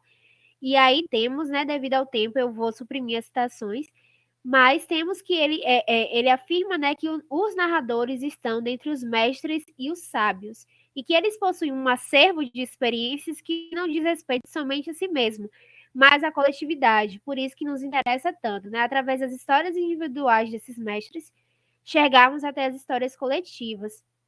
E a partir dessa concepção, né, que a gente se utilizou da tese de Franco Ferrarotti sobre o método biográfico ou autobiográfico, no qual ele discorre justamente a respeito disso, né? E diz que dentro dos sistemas sociais, né, estão as histórias individuais. Que essas histórias individuais dos sujeitos incorporam a história do nosso sistema social. E pensando nisso, né, pensando nessa perspectiva de partir de histórias individuais para histórias coletivas, nós utilizamos uma metodologia que se chama entrevista narrativa, cunhada por Fritz e Schutz. E aí, basicamente, ela quebra com aquele padrão da entrevista pergunta e resposta de forma mais rígida e dá uma maior flexibilidade ao processo de encontro entre pesquisador e os mestres, né? Onde o foco é nesse depoente. Então, nosso foco durante as entrevistas foi na fala, né, dos mestres da tradição. Ademais, também temos Vivian Munhoz Rocha, né, com seu conceito de música como uma forma de linguagem, uma forma de comunicação, e pensamos nisso devido ao forte potencial musical e corpóreo, como a comunidade de Tocos. E, a partir disso, recaímos na pesquisa de Paul Zunter, né, a respeito da vocalidade nas narrativas tradicionais, e, por fim, né, uma concepção que fundamentou, guiou a nossa pesquisa, que é a do Amadou Panteba, sobre a relação entre as sociedades africanas e a oralidade. E aí, né, partimos para os autores e o locus da nossa pesquisa. Nessa imagem, gente, estão meus queridos mestres, que é o Saturnino Dias Neri, né, conhecido no nosso estado como Mestre Satu. Ao lado tem a sua esposa, Antônia Neri, que é sambadeira e integrante do grupo, e a dona Valdemira Sena de Almeida, que prefere ser chamado por Dona Mira. Então, esse mestre e essas sambadeiras, eles foram, né, convidados para essa incumbência de integrar essa pesquisa, especialmente porque eles fazem parte de uma comunidade afro-brasileira. Essa comunidade é formada especialmente por camponeses, né, é a atividade econômica deles, E eles vivem numa região que é a antiga fazenda de Tocos. E ela se situa no município de Antônio Cardoso, que é aqui no interior do estado da Bahia, e fica a 30 quilômetros da cidade de Feira de Santana, na qual eu e a minha orientadora residimos. E esse traço de pertencimento geográfico e ancestral ao mesmo tempo, ele torna-se extremamente relevante quando consideramos a concepção de Ampatebã sobre a relação da oralidade com a formação das sociedades africanas, né? A grosso modo, ele diz que é impossível pensar e conceber a formação dessas sociedades africanas sem falar da oralidade.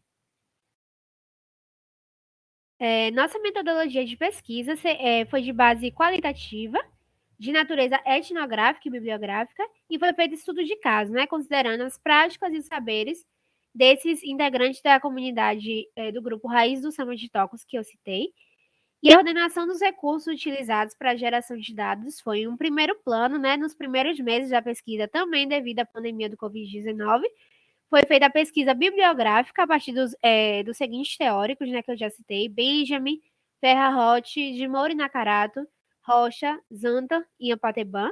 E o segundo plano da pesquisa foi realizado nessa pesquisa etnográfica com levantamento de dados em campo, né, com a observação direta das ações do grupo em loco e a realização da entrevista narrativa coletiva, mais uma vez, né, ressaltando que foi realizado de forma remota.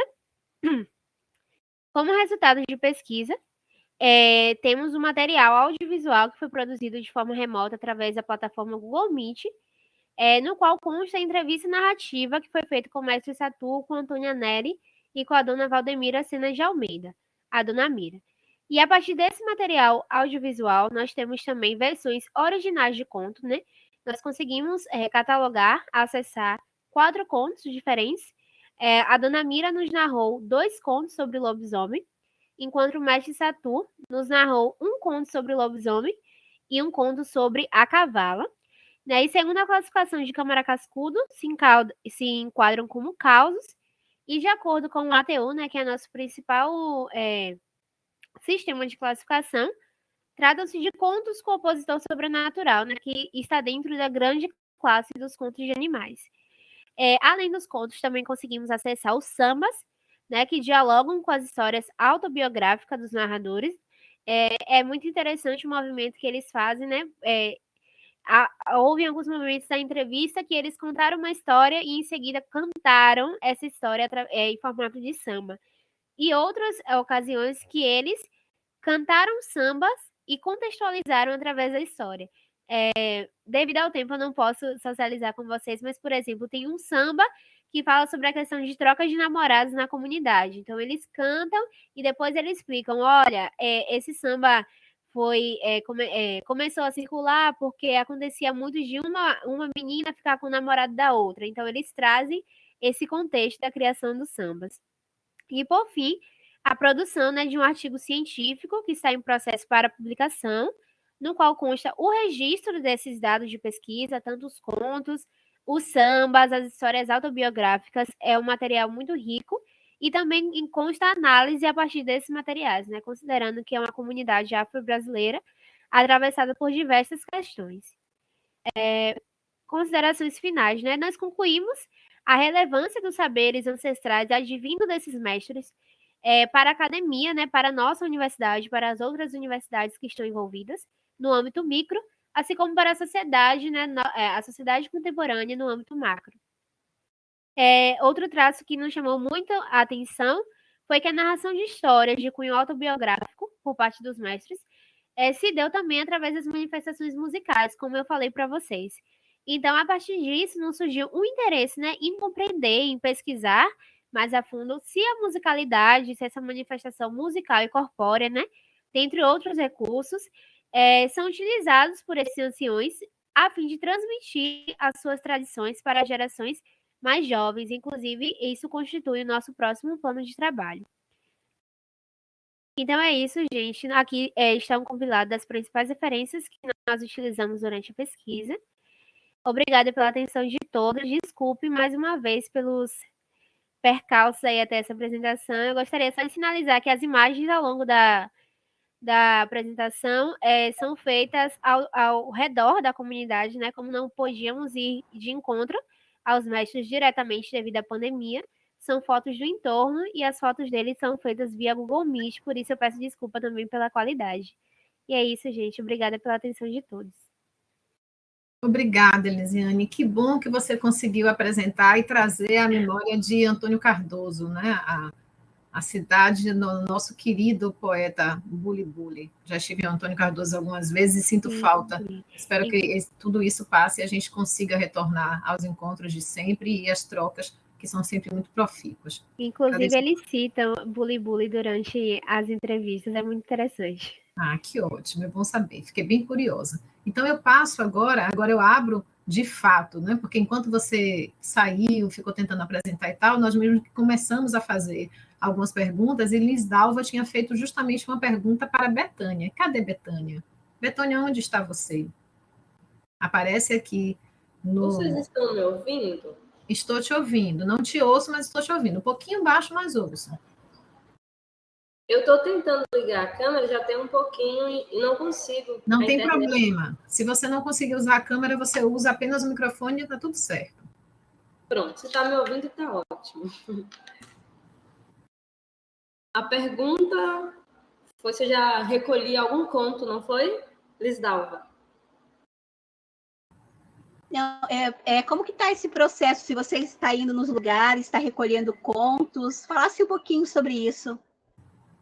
Assim, eu estou na fase de conversar, né? As entrevistas. Entrevistando, ouvindo as histórias de vida desses mestres, que são... Eu escolhi 5 moradores da comunidade. Eles têm em comum a idade, são todos mais velhos. Mas eu estou nessa fase de recolher a entrevista, no caso das histórias de vida. A partir dessa história de vida, sempre surge, né, poética oral. Um caos, um contozinho, mas eu ainda não transcrevi. Entendeu? Obrigada, Betânia. Nada. Obrigada pela questão também, Lisdalva. Então, eu vou aproveitar esse gancho para pedir que vocês assinem a lista de presença. A Juliana tem colocado várias vezes aqui no chat. É importante que vocês acessem o link depois, né? E assinem de fato a lista, porque fará toda a diferença.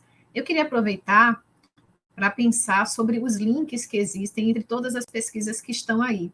E aí volto para Rafael, porque quando o Rafael vai meio que justificar, né? Porque que ele escolhe o cordel, que seria uma produção escrita em contraponto aos elementos de oralidade que ele vai trabalhar de Homero, eu queria retomar a própria ideia de Jerusa Pires Ferreira, Rafael, porque ela vai falar sobre as matrizes impressas da oralidade.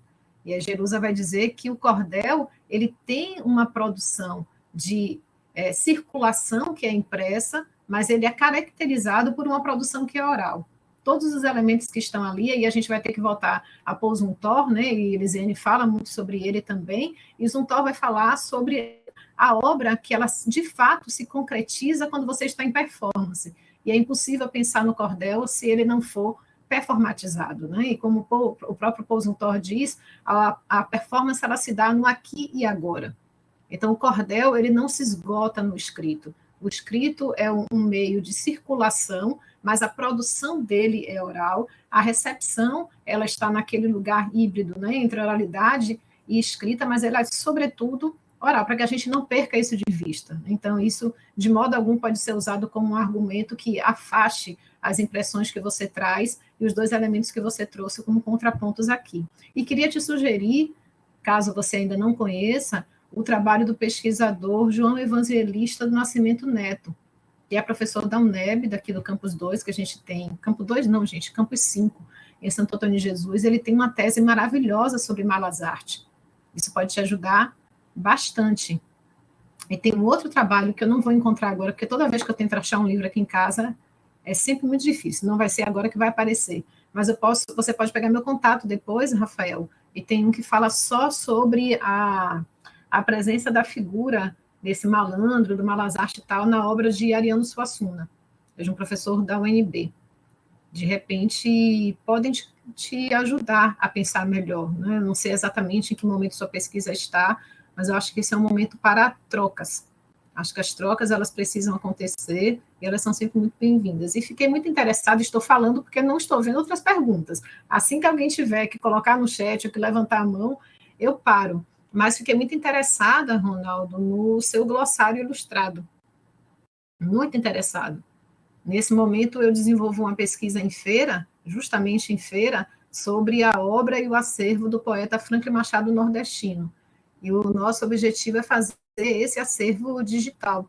Então, eu acho que a pandemia, ela trouxe a potencialidade desses outros modos de acesso, né? Porque uma vez que ficamos impossibilitados de ter acesso direto aos mestres, inclusive para preservá-los, né? Eles acabam sendo o elo mais fraco, entre aspas, dessa corrente, mas quais são as outras possibilidades que nós vamos ter? Então, precisamos nos reinventar também. Muitos dos acervos que temos, eles são físicos. A Cordelteca do Centro Nacional de Folclore e Cultura Popular, que foi usada por Rafael, tem um acervo riquíssimo, mas muitas vezes a gente encontra uma parte, você fica super interessada nas outras obras do poeta e você não encontra, precisa desse acervo que muitas vezes nem está no Brasil, né? Porque os maiores acervos estão onde? Em Poitiers, no Japão, nos Estados Unidos, e você vai tentando fazer toda essa ponte. Então, como é necessário rever a metodologia sobre as poéticas orais, e fiquei interessadíssima no modo como os mestres eles se apropriam disso e viabilizam a pesquisa, mesmo em tempos pandêmicos, a partir do momento em que eles conseguem dar entrevistas por um espaço como o Google Meet, né? Ou contar as narrativas num espaço como esse. Alguns, eu acredito que precisem da mediação de outras pessoas, porque isso tem acontecido quando a gente intervém com outros poetas, mas vejam a capacidade que os poetas orais têm de se reinventar. Então, sempre que vem um discurso de que eles estão fadados a um determinado período e que eles não têm essa capacidade de atualização, as pesquisas de vocês mostram justamente o contrário, né? Como eles estão aí se inserindo e como eles continuam colaborando a despeito do contexto caótico no qual nós estamos. O que seria das nossas pesquisas se não fosse a desenvoltura dessas pessoas que estão colaborando para que as pesquisas permaneçam? Ah, olha só, tem um comentário aqui de Francisca. Ó. Professor André, hoje moro em Araguaína, Tocantins, mas já morei em Feira. Irei em breve aí ver vocês e a professora Luciene. Venha. A pandemia vai acabar, né, gente? Então, espero que a próxima edição do Redemoinhos seja por aqui, que a gente tenha um outro evento em feira como aquele que Lu já produziu. Estamos aguardando todos vocês, mas quero perguntas. Onde estão as perguntas depois de apresentações tão interessantes? Eu queria só fazer um pequeno comentário. Primeiro, agradecer as considerações muito interessantes. A Jerusa eu conhecia, ela foi casada com o Boris Schneiderman, né? E ele dava. Eu cursei russo aqui lá na USP, e ele fundou a cadeira lá, então eu conheci o trabalho dela. Então, realmente é muito pertinente, né? Eu gostei muito de saber da referência sobre João Evangelista, que eu não conhecia, muito obrigado. E também queria levantar a lebre aqui de que existe um trabalho, não sei se é parecido, né, mas com o João Grilo, né, muito interessante, porque o Suassuna era um dos temas que eu estava querendo abordar no meu mestrado, mas depois fechando com o orientador, né, sabe como é que fechei no Mário de Andrade, que era um campo comum para nós dois, né. Não, você tem toda a razão a respeito do que você falou, assim. Evidentemente você sabe mais do que eu, não estou aqui me colocando. Com certeza. Mas o que eu quero dizer é assim: você tem toda a razão. É só que muitas vezes a gente não trata, algumas pessoas não tratam o cordel como uma obra espontânea, né? Justamente por poder ser replicada da mesma maneira, né? Você pode ler o cordel várias vezes e ele vai ser sempre o mesmo, né? O que seria uma característica diferente da literatura oral, assim, em estrito senso, mas sem prejuízo, assim, na minha opinião. É muito importante lembrar que o cordel é um gênero muito mais antigo do que, enfim, o romance, por exemplo, é algo que data do medievo, E então, assim, era um costume, né, que por poucas pessoas saberem ler, era costume ler em voz alta, né? Então, realmente, a oralidade é um traço imprescindível do cordel, né? Mas muito obrigado pelas sugestões. Eu acho que a gente não pode perder de vista a ideia da coletividade, né? As poéticas orais, elas partem desse princípio. Quando você introduz discussões e práticas a respeito de uma leitura que se dá de modo mais individual, isso se dá muito a posteriori. Então, se nós tínhamos esses leitores autorizados, digamos assim, como alguns autores vão dizer, eles eram os responsáveis por replicar nas suas comunidades essas práticas, né, e fazer a circulação, porque eu sempre acho que os cordelistas, os contistas, os repentistas, eles são cronistas da sua época. Eles são capazes de reatualizar esses textos, né, porque ao contrário do que a gente pensa, o cordel ele pode sim ser dito outra vez e vai ser o mesmo, mas não necessariamente, né, Rafael? Porque cada vez que você vai ter um intérprete que se apossa, que se aproxima, né, que introjeta aquele texto oral, ou mesmo o texto escrito, todas as possibilidades estão aí. Né? A gente ia ter que pensar em Thompson, né, em estrutura narrativa do conto e tal, mas o intérprete ele tem essa capacidade de reatualizar as narrativas que ali estão, sem que haja, como você disse, prejuízo nesse sentido. Se a gente for pensar no próprio Câmara Cascudo e a sua importância como alguém que fez a recolha de textos interessantíssimos, e quando ele mostrava as variáveis que a gente vai ter, quais são os elementos que permanecem, a despeito da cultura onde isso se dá, e quais são os elementos que se modificam justamente em função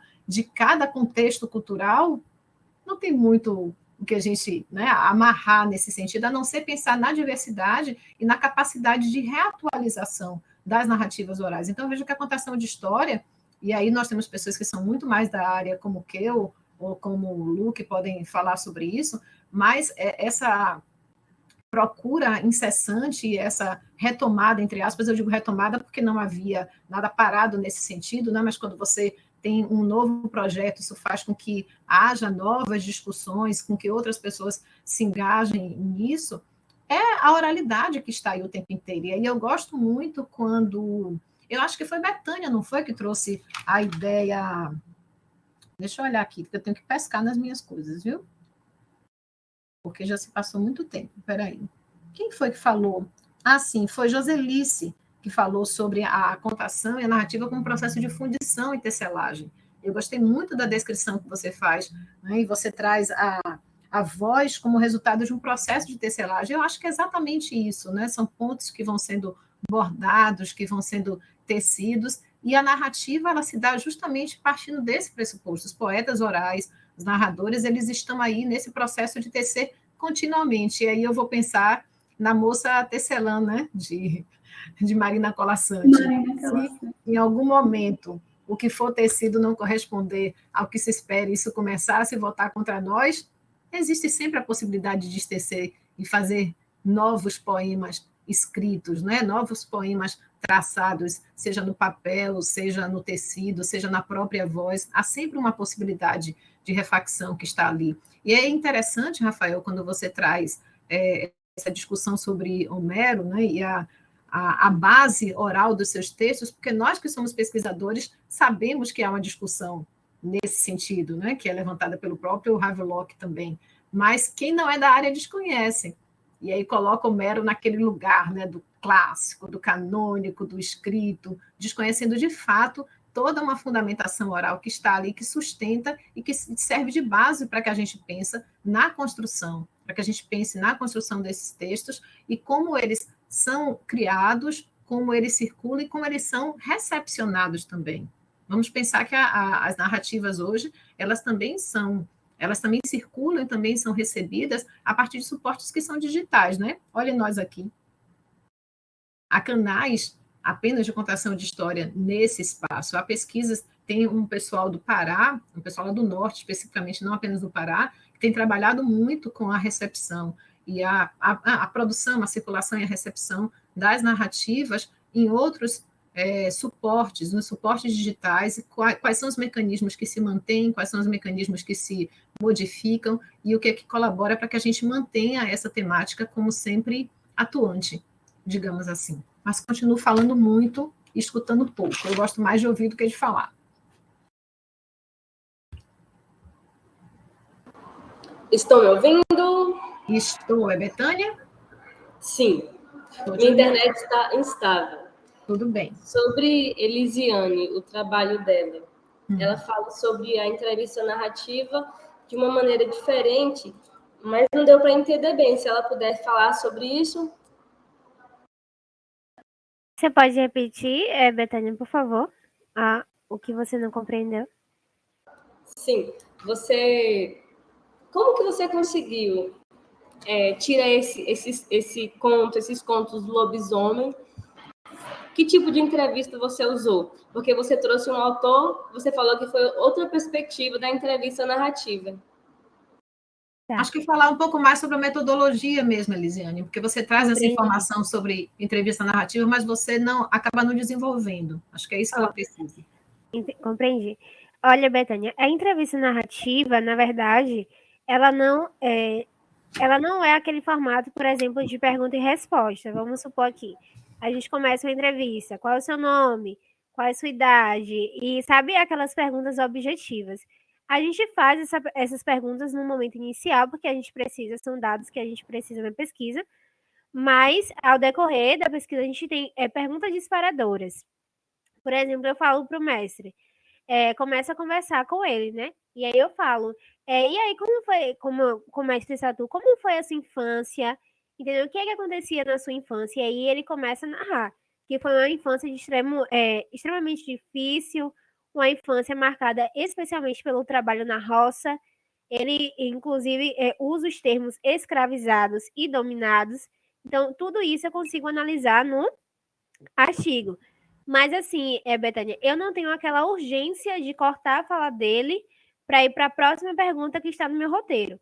Eu lanço aquela pergunta e ele vai conversando sobre e indo pelos caminhos deles. Então, por isso que eu falo que na entrevista narrativa o foco é no depoente, ou seja, o foco é no mestre. Não é nas minhas necessidades, das minhas questões, mas especialmente no que ele quer falar. E aí eu posso, claro que a gente vai guiando, por exemplo, eles começaram a contar, né, de coisas, por exemplo, no casamento, surgiu essa história da Dona Mira mesmo, que foi um casamento completamente diferente. Teve muita bagunça, não dava certo, desmarcou. E aí ela entra e fala, né, sobre a questão religiosa de Cosme e Damião, que acho que foi brincadeira dos santos dela. Então aí a gente já tem uma ponte para pegar a religiosidade. E aí a gente já tem uma ponte para pegar sobre o sobrenatural, né, entre aspas, que acontece na comunidade. E aí eles começam a contar sobre o lobisomem, por exemplo. E aí o mestre Satu começa, e eles afirmam, né, e não tem como a gente ouvir, né, Ronald, as histórias desses mestres sem acreditar fielmente que aconteceu, porque eles não narram a história do lobisomem como uma coisa em terceira pessoa. Eles viram e viveram aquela história. Então eles contam, assim, minha mãe contou, né, que o lobisomem entrou dentro da cozinha dela enquanto ela estava cozinhando uma panela de angu. Então são histórias que não é, por exemplo, a gente falar, nesse momento a gente vai contar histórias, não. Essas histórias, esses contos, eles se fundem totalmente na narrativa das histórias autobiográficas das vidas deles, né? Então eles estão falando lá do casamento, da família, da mãe, e a gente chega na história de um lobisomem. Como na minha entrevista especificamente, foi uma entrevista narrativa coletiva, então eu tinha 3 mestres ao mesmo tempo narrando, não foram períodos separados, né? As histórias deles também se fundiam. Então o mestre Sadu estava contando sobre o lobisomem. Aí a dona Mira também lembrou de 2 histórias dela e foi contando. Aí a gente já provocou, né? A minha orientadora Renailda, que é natural de São Gonçalo, e conhecia o conto da cavala, ela foi instigando eles, e eles contando os outros contos, né?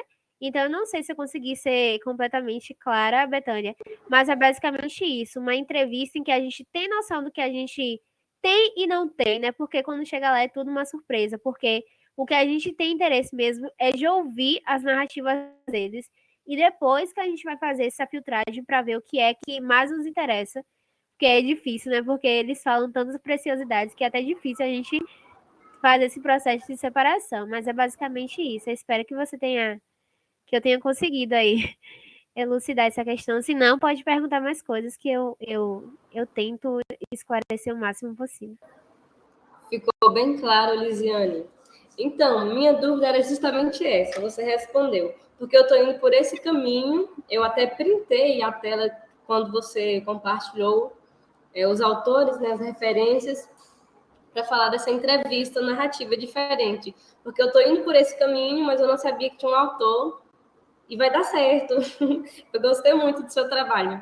Obrigada. Inclusive, se você quiser, põe seu e-mail aí no chat, eu posso te enviar o texto, o material deles, é muito interessante. Pronto, vou deixar. Ótimo. A gente podia fazer uma listinha de e-mails aqui no chat, né? E depois fazer circular entre nós. E aí, quem mais? Oi, vocês me escutam? Sim, perfeitamente, Ronaldo. Eu não tenho perguntas, mas eu queria agradecer ao trabalho magnífico de todos, né? Eu tenho alguns pontos assim, né? O trabalho da Joselice, né? Uhum. Eu acho fantástico a autora que ela trabalha, Gislaine Matos, né? E a forma poética como ela trata os próprios órgãos da gente, né? Para a produção das histórias. Sim. O trabalho da colega Betânia, né? Eu acho muito parecido com o trabalho que a gente está fazendo, né? A diferença é só o período mesmo, né? A gente está na iniciação científica, ela está no mestrado. A Rafael, para a Rafael, meu Deus. São tantas referências, malas artes, né? Que representam muito bem a cultura popular, né? Representa as pessoas, né? Essa malícia que ele tem, né? Que já parece muito bem com o João Grilo, eu já ligo que o mestre da tapaça. Ontem eu vi uma postagem fazendo referência a João Grilo e a Loki, não sei se vocês conhecem, o deus da mentira e da trapaça. Então tem alguns aspectos, né, que ligam com a André Betânia falou sobre a questão de Homero, você também, né, essas temáticas que tem ligação, né, que vem da cultura popular mesmo, né. Agradecer a todos que estão na sala, né, como ouvinte também, né, e agradecer o espaço, né, foi muito bom ter também cacimbeiras aqui comigo.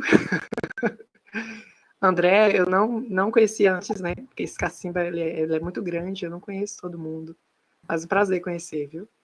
Acho que é bom fazer uma lista mesmo, a gente já se contacta, né, eu acho que os trabalhos da gente estão bastante ligados, né, um com o outro. Isso é importante. Muito obrigada. Que bom. Rafael, eu fui procurar aqui, enquanto vocês conversavam, o trabalho de Neto, ele é muito mais sobre João Grilo, mas acho que faz toda a conexão com isso que você procura de Malas Artes. Ele fez um trabalho gigantesco, assim, no Brasil, chegou em Portugal, foi procurar outros textos de João Grilo, como ele aparece em outras culturas, né, com outros elementos. Eu até procurei aqui o link, depois eu mando para você a tese. Muito obrigado. Eu acho que, se for o que eu estou pensando, eu acho que eu já li, né? São 2 volumes, se eu não me engano. Um é o estudo e o segundo são os contos que ele recolheu, né? Maravilhoso. Aliás, eu queria agradecer também pelo espaço e parabenizar a todos, né? A iniciativa realmente é maravilhosa. Eu quero dizer que eu achava que eu era o único que estudava o sistema ATU no mundo, né? No mundo brasileiro, mas não, né? Estamos aqui. E eu queria dizer que tem um trabalho, o Ronaldo, né, falou a respeito do Locke e do Malas Artes, né. Eu tive a oportunidade de traduzir um artigo do Meletinsky, que é muito conhecido pelos arquétipos literários, inclusive do nossa querida Jerusa trabalhava bastante com ele, e eu traduzi um artigo que ele escreveu a respeito do mito e conto, né, da transformação. E é muito comum, assim, você ver esse tipo de aproximação do trickster, que eles chamam, né, do trapaceiro mitológico. Então, nos contos indígenas brasileiros a gente encontra muito, por exemplo, o Jabuti, ou mesmo alguns outros personagens, como o Calavunseg, da etnia Tauripang. É muito interessante essa aproximação do mito com o folclore, né, entre aspas, popular, das narrativas populares. Realmente é impressionante. Aliás, muito obrigado. O dicionário, eu tenho um professor que diz, né, que o mundo, o céu tem um lugar especial para os dicionaristas, né? Se não fossem eles, como é que a gente ia viver, né? Então, muito bom, o trabalho muito importante. Obrigado, viu? É bem importante mesmo. Agora eu fico pensando assim, o dicionarista, ele acaba reforçando muitos elementos de escrita, que são importantíssimos, mas que são também excludentes, né? Não vamos esquecer dessa capacidade que a escrita tem de incluir e de excluir. Mas me parece que o glossário ilustrado, ele traz uma perspectiva, né, imagética que é extremamente relevante.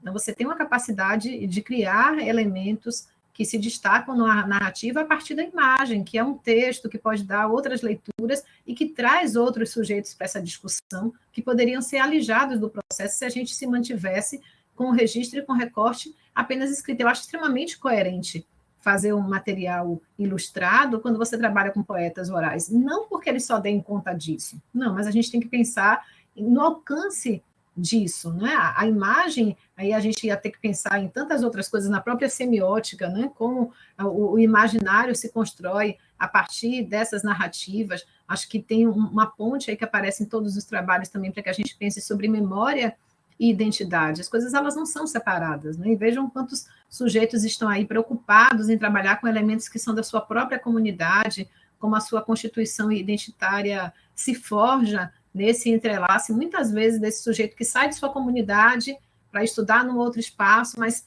e muitas vezes não reconhece a grandeza, a riqueza da diversidade cultural e poética que tem na sua região, e muitas vezes precisa de outros pressupostos teóricos, né, de outras referências para, de fato, conseguir voltar para a sua comunidade e reconhecer a grandeza que tem entre os seus pares, que muitas vezes são da sua própria família, né?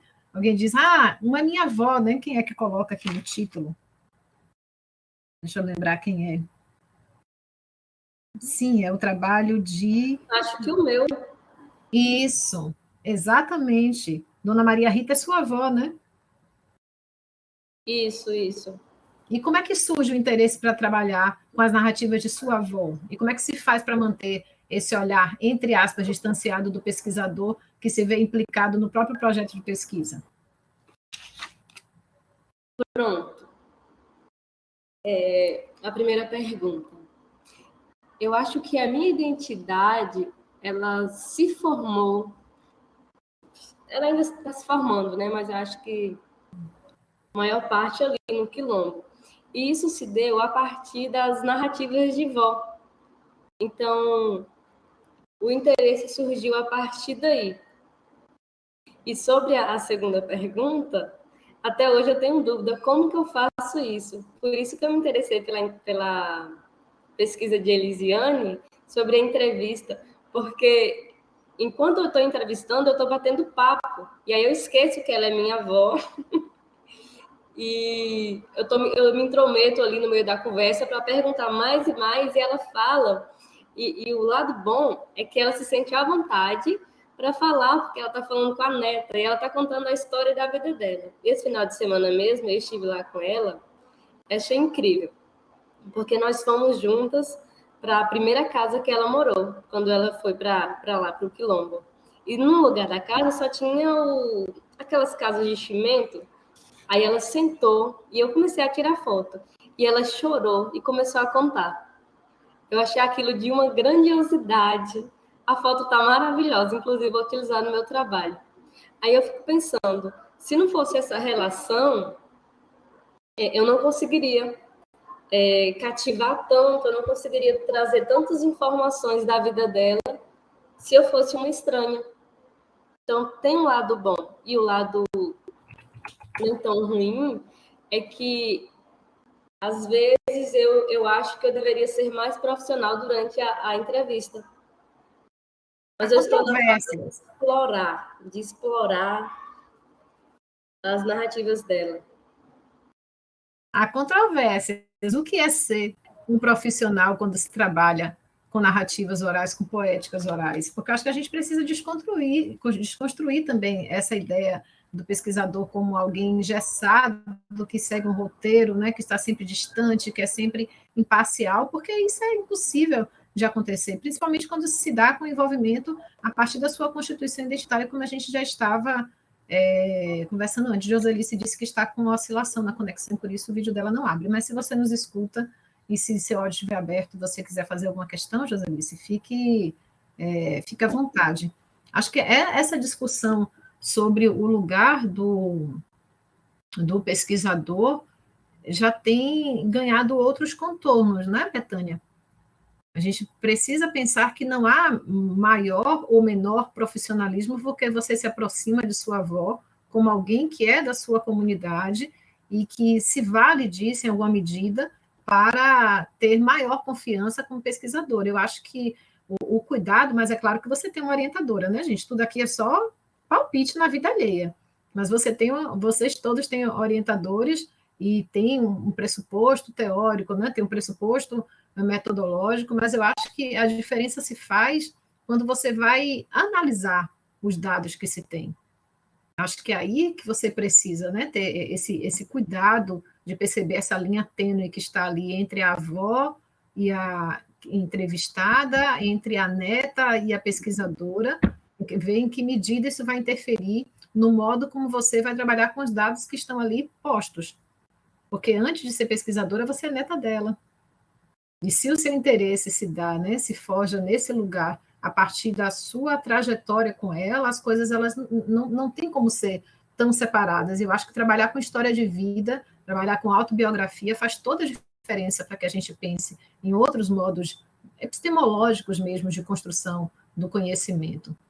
Então, a gente não pode ficar dentro desse paradigma do mais ou menos profissional, não. Agora, claro, né, a gente precisa se inteirar, precisa pensar se você vai se interessar por trabalhar com a ideia de entrevista narrativa, como a Elisiane já fez, em que medida isso vai colaborar para o trabalho que você já desenvolve, né? Como é que isso contribui para a discussão que você precisa trazer. Fazer pesquisa não é uma linha reta, não. Tem um monte de curva.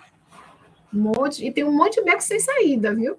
Tem um monte de rua sem saída que você entra, não sai, mas não sair também é um resultado de pesquisa, né? Não encontrar a pergunta ou a resposta que a gente procura, porque acho que a ideia é exatamente isso, né? Você tem que partir do pressuposto do outro, não do seu, porque senão você vai para a pesquisa já com todas as respostas prontas.